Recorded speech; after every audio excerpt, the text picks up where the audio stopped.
Good afternoon, everybody. So this is the subject we're thinking about then this afternoon. This statement that God will not allow his earth to be destroyed. I'll echo Gary's invitation there that we're going to be looking at a few pictures and, more importantly, quite a few words on top of pictures through the course of this presentation. So if you want to come a little closer, then you're welcome to. I promise I won't ask any hard questions. Okay, so where are we going to start with this point then? So God will not allow his earth to be destroyed. Actually, God intended the earth to be inhabited by human beings that love him and display his characteristics. That's what this is all about. So God created the earth with purpose. It wasn't done in vain. There was a plan involved in it.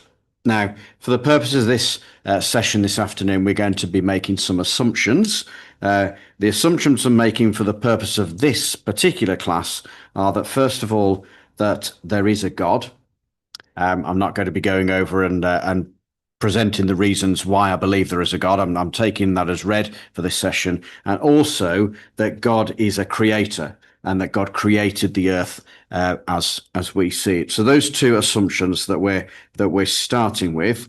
And having made those assumptions that there is a God and that he is a creator, here's the point that we start off with then, that he didn't create the earth for it to be destroyed. He didn't create it in vain. Now, we shared together, didn't we, a reading just then. Have another look at it now, Isaiah chapter 45, because that's where the Bible itself tells us that God created the earth with a purpose. Just jump back into the last verse that we shared together, verse 18. Isaiah 45, verse 18. Thus saith the Lord that created the heavens, God himself that formed the earth and made it. He hath established it. He created it not in vain. He formed it to be inhabited. I am the Lord, and there is none else.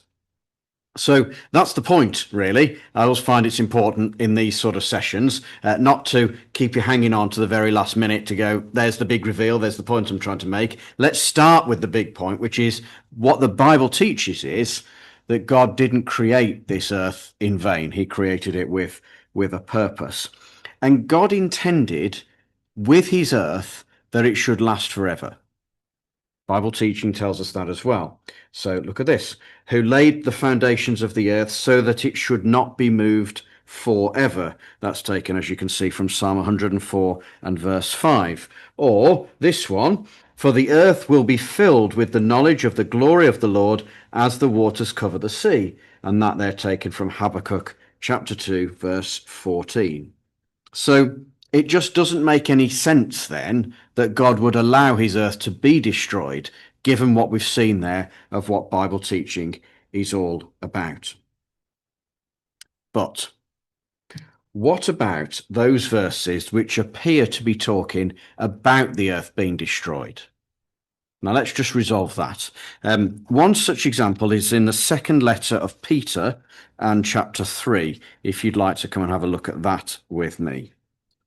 Because here in 2 Peter chapter 3, you've got what appears to be reference to the earth being destroyed. And so if that is the case, then it looks like we've got an apparent contradiction then between one part of the Bible and another. And I'm going to demonstrate to you how that is not the case. But 2 Peter chapter 3 and verse 10, we read there, but the day of the Lord will come as a thief in the night, in which the heavens shall pass away with a great noise, and the elements shall melt with fervent heat.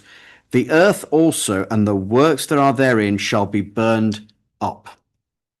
Now, let's make sense of that verse then against the backdrop that we've already painted, which is that God didn't create the earth in vain. He created it with a purpose for it to last forever. Well, the best thing to do when you come across a difficult verse like this, or a verse that seems to jar with our understanding of the rest of the Bible, is to look at the context. What is the rest of the chapter talking about that this verse finds its place in? Well, the rest of the chapter is talking about the flood. Might remember the story. I might remember. You might know of the story of Noah's Ark. That's what's been referred to here is the flood, the time when God brought about judgment upon a wicked world, a world that had gone astray from what God wanted. So have a look. I said this is the context. Let me show you. So verse 6 of this chapter, whereby the world that then was, being overflowed with water, perished. You see then that the chapter's talking about the flood, and the point of the flood was that it was destroying wickedness. And when you think about it, what the flood did not do was destroy the earth. Not at all. The waters of the flood came upon the earth, and they rose up and up and up above, but they were above the earth. And then when the waters abated, they went down and down and down, and the earth was still there. Yeah, there was no question about the earth being destroyed. But what the flood did do was to destroy people who had turned against God. I'll say that again. What the flood did do was to destroy people who had turned against God. And therefore, on that basis, when we're talking about the world, back there in verse 6, the world that then was, it's not talking about the physical earth, is it? It's talking about people, godless people. That's what it's talking about. And so when we come back down to our verse 10, we can keep this, we can be consistent then and say it's still talking about people. It's Peter's saying there's been a judgment in the past on people who ignored God, and so says Peter, there's going to come a judgment in the future, similarly on people who ignore God. So verse 10 again, the day of the Lord will come as a thief in the night, in which the heavens shall pass away with a great noise, and the elements shall melt with a fervent heat, and the earth also and the works thereof then shall be burned up. So in the same way, this is talking about judgment on a godless society. And what Peter does is to call to action his readers to say, don't be a godless society, so that you can escape these judgments. Verse 11, seeing then that these things shall be dissolved, well, which things? The godless society is what will be dissolved. Seeing then that these things shall be dissolved, what manner of persons ought ye to be in all holy conversation and godliness? So it's a rallying cry to say judgment came on this world in the past on a godless society. It's coming in the future on a godless society. So therefore amend your ways and don't be godless and caught up with these things. In this particular verse then, heavens and elements and earth, they're all figurative terms for a society that is at odds with its creator. So then, God will not allow his earth to be destroyed. We were talking about the flood just there, weren't we? There was a promise that was made at the time of the flood where God said, I will never again curse the ground for man's sake, nor will I again destroy every living thing as I've done. You see, there's at that point where there was this awful judgment that came on the world, God made a promise, I am never going to destroy the earth. Also here, just move things about a bit on my screen. A bit better. The righteous shall inherit the land and dwell in it forever, so says Psalm 37. And if you think about it, God couldn't make that promise if he's going to allow his earth to be destroyed. There's a promise then that the righteous will dwell in the land forever. Or the promise of Jesus here in Matthew chapter 5, blessed are the meek, for they shall inherit the earth. Now, that's an empty promise, isn't it, if God's going to allow his earth to be destroyed. So then, God will not allow his earth to be destroyed. In fact, God's plan for men and women is firmly on the earth. This is what the plan is. This is where it's centered. And I'm going to bring you back now to the Old Testament, to the prophecy of Daniel, and to demonstrate to you from this prophecy that God's plan is centered on planet Earth. What we're presented with here in Daniel chapter 2 is a dream that the king of Babylon had. And the dream that he was presented with was of an image, a statue, if you like, where all the different body parts were made from different types of metals. And the point of it was that God is going to destroy all of those different metals and establish something in its place.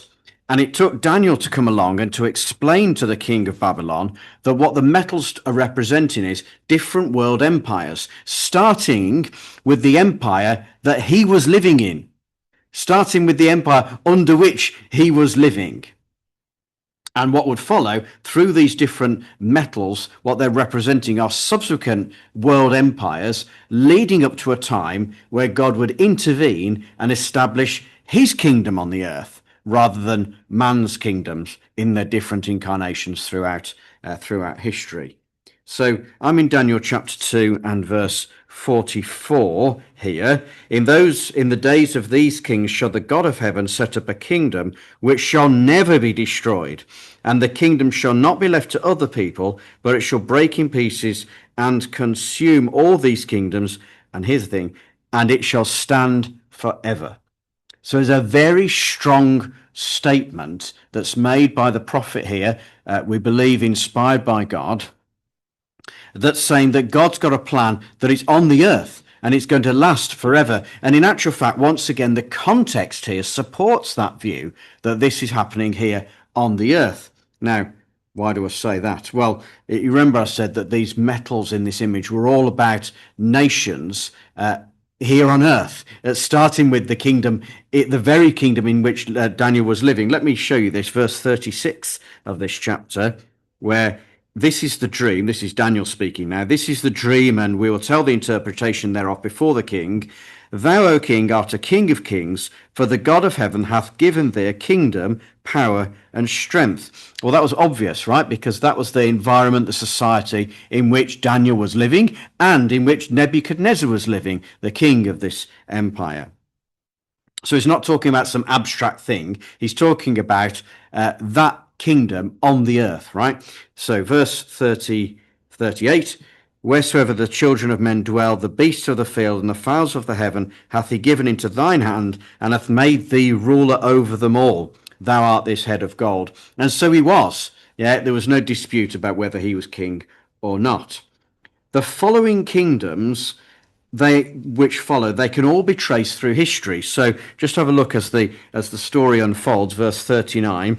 After thee shall arise another kingdom inferior to thee, and another third kingdom of brass, which shall bear rule over all the earth. And the fourth kingdom shall be strong as iron, for as much as iron breaketh in pieces and subdueth all things, and as iron that breaketh all these shall it break in pieces and bruise. You see how this is a sequence then that starts with that kingdom on the earth at that time and flows through the ones that should come afterwards. Verse 41.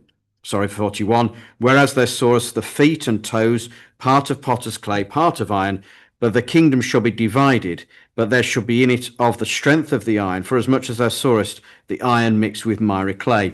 And as the toes of the feet were part of iron, part of clay, so the kingdom shall be partly strong and partly broken. The kingdoms that followed then after that first one, they were all real kingdoms that were here on earth. And as we say, they can be traced through history.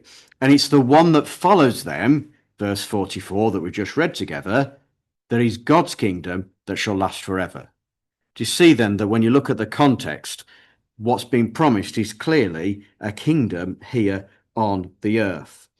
God's plan then, as we see, for humanity is firmly based on planet Earth. Wouldn't make sense then for God to allow his earth to be destroyed if his plan for humanity is so firmly based here. That was the words from a prophet from the Old Testament. What about this? These words from Jesus in the Lord's Prayer. Our Father in heaven, hallowed be your name. Your kingdom come, your will be done on earth as it is in heaven. You see, it's a consistent message to what we saw in the Old Testament, then here in the New, which is God's plan for humanity is firmly based here on planet Earth. And it goes even further than that, in fact, because this passage from Revelation chapter 11, well, it actually says that God is going to punish those who are destroying the earth. Interesting, isn't it? And that you should reward your servants, the prophets, and the saints, and those who fear your name, small and great, and should destroy those who destroy the earth. Now that passage has got a very broad application, but that broad application also includes God punishing those who are in the process right now of destroying his earth. That's how seriously God takes the future of this planet. Well, the next thing I'd like us to consider is this, that Jesus believed he was going to rule on earth. So another factor then, which explains to us that God will not allow his earth to be destroyed if Jesus believed he was going to rule as God's appointed king on earth. You know, there's a parable where Jesus talks about a nobleman that goes away to a far country and comes back again. It's sometimes called the parable of the talents or of the minas. I'm going to bring you to it now. We find it in Luke chapter 19. And it's a really interesting passage that demonstrates this point that Jesus believed that he was going to rule on earth. Right, so I'm in Luke chapter 19, and let's enjoy the parable together. And when we get to the end of the parable, I'll be asking you a question. Luke 19 then, and verse 12. He said, therefore, a certain nobleman went into a far country to receive for himself a kingdom and to return. And he called his 10 servants and delivered them £10 and said unto them, occupy till I come. But his citizens hated him and sent a message after him, saying, we will not have this man to reign over us. And it came to pass that when he was returned, having received the kingdom, then he commanded these servants to be called unto him, to whom he had given the money, that he might know how much every man had gained by trading. The question then is, who does Jesus have in mind with the nobleman? The answer is, Jesus believed that it was talking about himself. The context, by the way, tells us that the parable was to show people that the kingdom of God wasn't going to happen at that time. There was going to be a delay, a time period of delay, which time period we're still in, by the way, but there would be delay before God would set up his kingdom. We pick that up, by the way, in verse 11, just before the parable starts.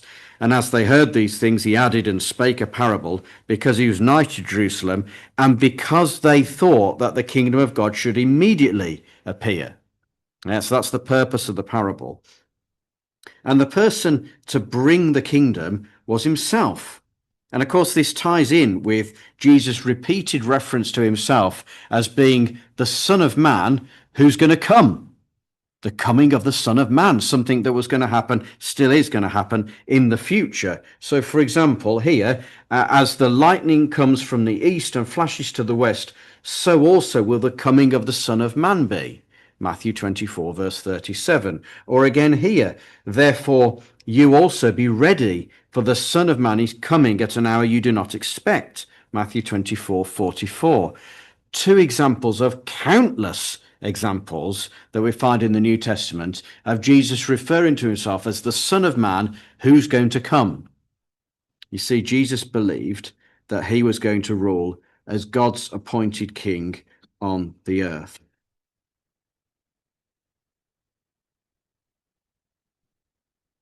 You see, God is going to renew his earth. He's going to cleanse it of corruption and fill it with righteousness. That's your opposite to allowing it to be destroyed. It's a much better picture, don't you think? It's a much more hopeful picture. You know, when we look at the state of or the level of threat that there is to the planet at the moment, it's easy to get downcast, and in a way we should do as well, because it's a beautiful planet that the Lord God has created, and we as society, mankind in it, gradually been destroying that planet. And so we should feel sad about that. But there is hope, because God will not allow his planet to be destroyed. Now, I'm not trying to undercall the seriousness of the climate challenge or other challenges that there are to the planet. I mean, there is accelerating climate change. Rising temperatures are pushing ecosystems to their limits. Sea levels are climbing faster than predicted, threatening coastal cities. Unpredictable weather, floods, droughts, wildfires is disrupting agriculture, infrastructure, and insurance systems. We've got melting microbes and glacial risks. What's that all about? Well, what it is as the world gradually warms up a little bit, you get the glaciers retreating a little bit, and as they do, they're releasing, in some cases, harmful microbes and toxins, which are causing damage that we don't yet understand. It's another one of the threats that we see in this world. Biodiversity loss and ecosystem collapse. So the WWF reports catastrophic 73% decline in monitored wildlife populations over the past 50 years. It's a huge threat to the planet on which we live. Or water scarcity. Only 1.2% of the Earth's fresh water is drinkable. Only 1.2% of it. Legacy pollution and toxic flooding. Floods are releasing buried pollutants into communities. Industrial waste, chemical runoff, and air pollution are compounding health risks, especially for vulnerable populations. Or the climate risks for aging populations, in that older adults are increasingly exposed to heat waves, displacement, and resource scarcity. The planet's got really serious threats facing it. But against those really serious threats are a God who created this planet in the first place and will not allow it to be destroyed. I'll bring you back to the Old Testament, Isaiah chapter 11 this time, to show that the very crux, the very center point of God's promises to mankind involve the continuation of planet Earth. Isaiah chapter 11.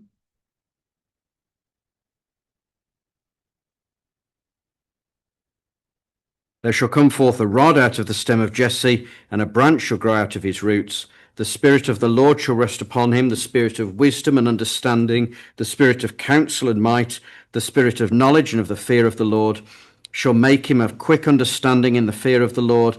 He shall not judge after the sight of his eyes, neither reprove after the hearing of his ears. But with righteousness shall he judge the poor, and reprove with equity for the meek of the earth. He shall smite the earth with the rod of his mouth, and with the breath of his lips shall he slay the wicked. And righteousness shall be the girdle of his loins, and faithfulness the girdle of his reins. Look down to verse 9. They shall not hurt nor destroy in all my holy mountain, for the earth shall be full of the knowledge of the Lord as the waters cover the sea. You see, the promise of the earth being filled with God's glory is absolutely front and center to his promise that we find in the pages of Scripture. And on the basis of that, God will not allow his earth to be destroyed. Indeed, rather than allowing it to be destroyed, he will renew his earth, cleanse it of corruption, and fill it with righteousness. We read that as one generation passes away and another generation comes, but the earth abides forever. Ecclesiastes 1 verse 4. And here, the Lord reigns, the world also is firmly established, it shall not be moved, he shall judge the peoples righteously. God will not allow his earth to be destroyed. Let's take some hope and some comfort from that. Thank you, Gary.